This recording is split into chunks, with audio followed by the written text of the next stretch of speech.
I'm here at Lexicon with artist Jon Sideriadis. Thank you for speaking with me. My pleasure, my pleasure. I'd like to start by asking, is there an artwork here you're most proud of and why? There is. Well, that's a tough question because I'm proud of several pieces, and these pieces mean a lot to me, especially the Panther, this one, the icon, Okay. and this one, the white dwarf. Okay. The icon because I mean it's very, very popular among my fans, and I used real gold leaf, and I did all these studies for the piece, and I really pushed my limits with the gold leaf sky and creating a nice consistent surface, a color field of gold without any seams. Because the leaves, they're very small. Yeah. And I just love, the mood of the piece, the tone of the piece. It's very, very evocative, even still, because I did this piece in 2011, and every piece is a self-portrait. This one, especially, this one stands out as one of the closest self-portraits I have in my array of illustrations for my book. And this is a book 2 piece. Okay. It's his character who his name is Omegas Fodios. Okay. And that's his name, painted on top of the gold leaf. Oh, okay. And he is the first character to transcend the boundaries of the galaxy. So the humans in the world look up to him. And he comes back changed, however. He comes back as this sort of cratered, as you can see on the skin, cratered husk of a human, of a man, and he's changed for the worse, but no one really sees it. And he does become the most powerful human in the book, in the world. Okay. Hence, the name Panther, all powerful. Okay. Which is engraved on his moon sword. Okay. There's so much. Every little detail of the piece has meaning and is relevant to the story. To the myths I've written for my book. Okay. Yeah, it's an impressive piece. And this one is impressive because there's meteorite inlays. Oh. Okay. Real meteorites that I've smashed with a 30-ton press, and I shaped and formed them to fit into the piece snugly. There's raised gilding. The B, I sculpted in some craters for the illuminated letter. Okay. And I gilded over them with real gold leaf, and I buy my gold leaf from Greece. I mentioned that I work there. Right. I teach painting there, and I get a lot of my reference and inspiration from working there. Okay. We do a lot of plein air painting, things like that. Okay. This one's a very powerful piece for me because it has one of my other favorite characters from book 1. That's one of my favorite characters from book 2. Okay. It's the white dwarf star, and these are the wisest stars in my book series. Okay. They start off, when they're young, they're little mischievous, foolish grub-like creatures, as you see in the border around the larger character. Okay. But when they grow older, they're just as wise as they were foolish when they were young. Oh, I see. They become the wisest stars, and they sort of, lurk in the fringes of the galaxies. Okay. These white dwarf, sort of hermit wise stars. Okay. And it has a passage directly from the book. I painted everything by hand. Right. Everything's traditionally done. Even the little encrusted meteorites. Everything's very time consuming. Yeah, it's a beautiful piece. But it all came together, and it still holds a lot of mystery to me. Yeah. Just all of the emotions that it evokes still mystify me. So I love this piece, and this one even the Exogenous Magnus piece. It looks ancient and celestial. Exactly. So. Yeah. Okay. So, how do you know when a work is finished? When it looks exactly as it does in my head. Okay. I have a very specific vision in my head of what I want. For instance, in this piece, I had a specific vision that came to me when I was sort of half asleep one night, Okay. and I didn't finish. I didn't say okay, it's done until it looked exactly like that. It looked exactly like the image I had in my head that I held onto in my head, Yeah. and until it evoked what I wanted. I want all my landscapes and all my figures to evoke a specific emotion, Right. and to express that is difficult. But and when I pull it off, it's done. Okay. Yeah. Okay. What inspires you?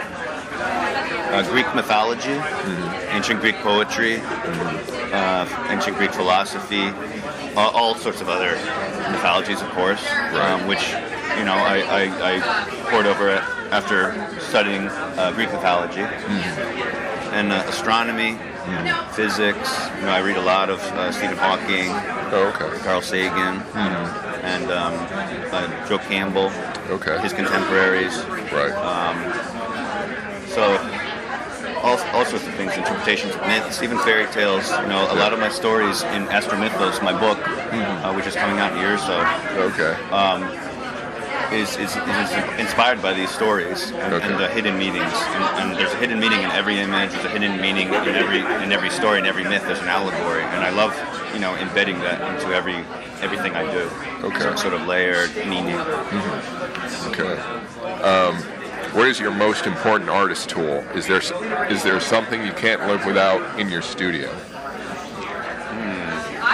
Oh, okay. Something basic or maybe something special for you? Can't do without. I use so many different mediums that it's a tough one.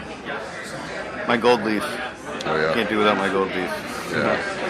That's how people know my work. I'm most popular for the Pantocrator piece, the icon Yeah. of the warrior.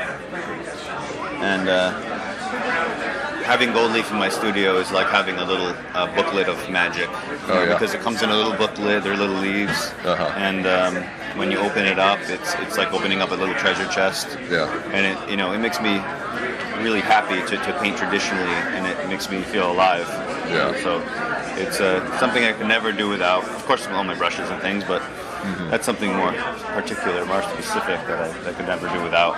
And I never see myself without, because it's a mythological metal. Gold. Okay. In any myth, the golden apple or the golden fleece, it's a very mythological metal, and that's why I only use gold leaf. I never use silver or titanium or iridescent or any of those. Huh. So yeah.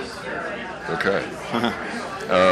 Is there an element of art you enjoy working with most, and why? An element of art. That could line. be process or. I think line. The element of art. Line. Yeah. Okay.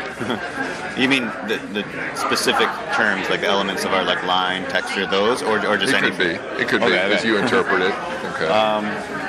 If it were a specific term, like by the book, it would be line work. I love line work. I always let my line work show through in the paintings. Oh, okay. Yeah. And I'm known for my line work and my detail, because I'm very detail oriented. That's the best part, when I get to the detail at the end. Yeah. And I get to render out every tiny little moment in the piece, every little texture. And line. It's just that's probably one of the most important elements of art for me. Okay. Not so much color, as you can see. I don't use a lot of color on purpose. Oh, okay. Yeah, because I want to set the story back. When you look at a piece, I want you to say, okay, there's not much color in here. It looks a little tarnished, looks a little old, maybe yellowed. But that's because that's the setting of the piece. It's a very archaic, ancient setting. Okay. Yeah. All right. How did you start making art, and why do you make art? I started making art when I was little, little toddler. And in kindergarten, my teacher noticed. She told my mom that after I did the watercolor that I had a lot of talent. My work really stood out from other students because it sort of told a story, and it was a completely different take on the idea. And every assignment I did in kindergarten, and even in the first grade, was pushing the envelope. A different idea, thinking outside the box, thinking laterally, and yeah. I started going to art classes outside of school and this and that, and I started, copying Marvel comic trading cards, and I picked up how to draw comics the Marvel way, and I was really interested in learning on my own how to draw and how to do things. That's how I learned how to gild, and how to do the Meteorite Inlays and work with something like meteorites. I'm very curious, and I'm always interested in learning new techniques and talking to people at shows like these, and learning what they do and trying to, make that part of my work. Okay. And what role does the artist have in society? This could also be my answer to why do you make art? My role, I think, is to just carry the human spirit forward as an artist and a writer. And that's what my stories do. They're myths, and that's what myths were always meant to do. They were meant to help us understand our hidden desires and fears. And if these stories can help us understand these and overcome them, or to carry us forward, then I'd be thrilled if they could do that for certain people, because they certainly have for me. Writing this, making my artwork really motivates me, and it's therapeutic for me because it helps me understand myself. And if any other people are like me, which many probably are, they'd really be impacted by my work, and it would speak to them, especially the book, because it's literally speaking to them as they're reading. Right. So that's my role as a teacher. I'm also a professor, to help people, to carry them forward, to inspire them, and to be better people, and to inspire greater things in their life and greater aspirations. And where do you teach again? What university? I teach at University of Connecticut. Oh, okay. And Lime Academy College of Fine Arts, which is the art school of University of New Haven. Oh, okay. I teach all of sophomore year illustration. I teach world building, concept art, mostly what you see here, and drawing 1 and 2 at UConn. Okay. And I've been teaching for 7 years. Oh, okay. I love it. Oh, yeah. I love my students. I love everything about it. Yeah. And it's my way to give back. But the same goes for my artwork. It's a way to give back. And I'm not really concerned with making just huge and making billions of bucks on it or anything. I just want to get my story out there and express my feelings and my coping mechanisms in the form of mythology and painting. Right. Okay. What movies, books, or other artwork in science fiction or fantasy have inspired your work? Oh, wow. Well, the breadth of certain writers' works like Dante and Milton and Tolkien, that inspired me to take on such a huge project. Even Michelangelo, his projects like the Sistine Chapel, which he did in a matter of 4 years, which is absolutely insane, inspired me to do to take on a really, really daunting project like this, but rewarding in the end. It's one which I knew I'd finish, but would take a lifetime to work on to sort of figure it into my lifestyle and my life somehow. Right. My favorite movies are, of course, science fiction, fantasy. That's why I'm here. Yeah. But my favorite books, and what I only read is epic poetry, heroic verse. Oh, okay. So I'm finishing up Paradiso right now, and my favorite book is the Kalevala, the Epic of the Finlanders. Yeah. Okay. I read a lot of ancient Greek poetry. I think my favorite poet right now is Pindar. Oh, okay. So I read everything that has verse that sounds like a song. That's an epic poem. Even contemporary poetry, and that's how the book reads. Yeah. Reads like the Odyssey. It's very Homeric. Yeah. Though it's original, it's hexameter like the Odyssey, with 6-line stanzas, and it rhymes. Okay. So it's a big song. It's an epic poem. Wow. And there's 100 illustrations per book.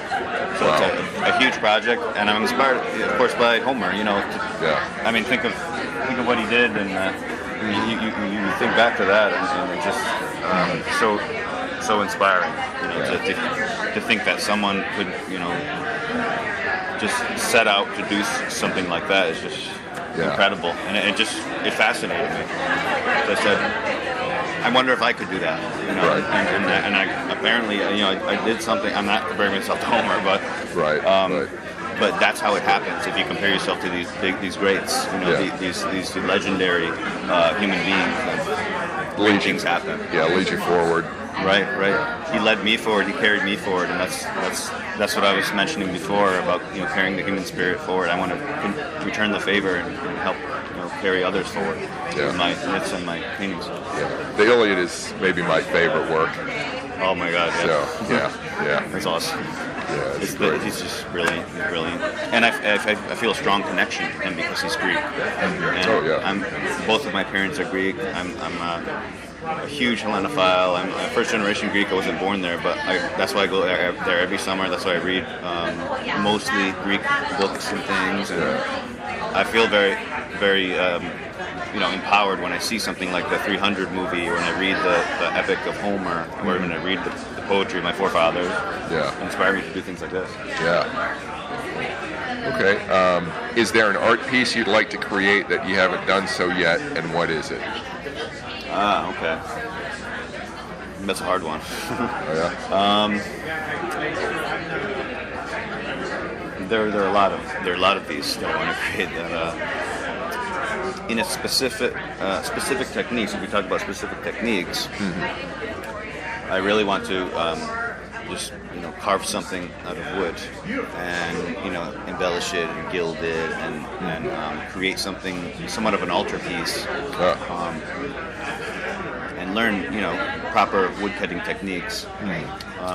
And also, I want to work with filigree and more forging. I've dabbled in blacksmithing. I've made some knives and a couple little hooks and things on the anvil. But I'd like to work more with metal. That's why I started using the meteorite.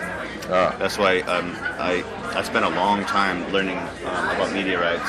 I learned that they're very hard to boil down, to melt down, because there's a lot of nickel content. So that's why I had to smash them in the 30-ton press. Oh, okay. And I had to flatten them, and the meteorite even, put a dent in the tooling steel that I put underneath. Oh, wow. To provide like a flat surface for flattening. And that really inspired me to move on and do bigger things with fine craftsmanship and metal media, because I'd used gold leaf. So I said the next thing I'm going to do is use meteorite materials that are mentioned in my book, and the meteorites are characters in my book. Okay. Everything's anthropomorphized. Oh, okay. The meteorites, the atoms, the planets, comets, stars. Yeah. So I'm even thinking of experimenting with lithium. I've been talking to a Greek chemistry professor at UConn, and talking to him about whether or not it's going to explode in my face when I'm trying to flatten it out into leaf. Well, hopefully not. Because this character's lithium, I wanted to gild the background with lithium. But it might be too volatile. I don't know. He hasn't gotten back to me on that. It's probably not possible. But I'm always experimenting with new materials, and something of a carving would be nice. And something that had bigger metal inlays embedded in the surface or in the wood. Okay. Well, that's all the questions I have. Do you have any last words or anything you want to say? Well, just a little pitch for the book, maybe. Sure. My book is it's called Astromythos, Era of Stars. It's book 1. I'm pitching it right now to publishers. Oh, okay. A few of which are interested. And I'm very excited because it's gotten a huge response. And it's going to be a book of 10 myths, original myths, new, and fully illustrated book. Okay. With 100 illustrations. So that's to any science fiction fan or medieval folklore fan, or even Tolkien fan. It's going to be one of the best books in your collection. Yeah. Because it's something completely new. Yeah. And I'm hoping to release it right after Game of Thrones ends, which is very soon. Yeah.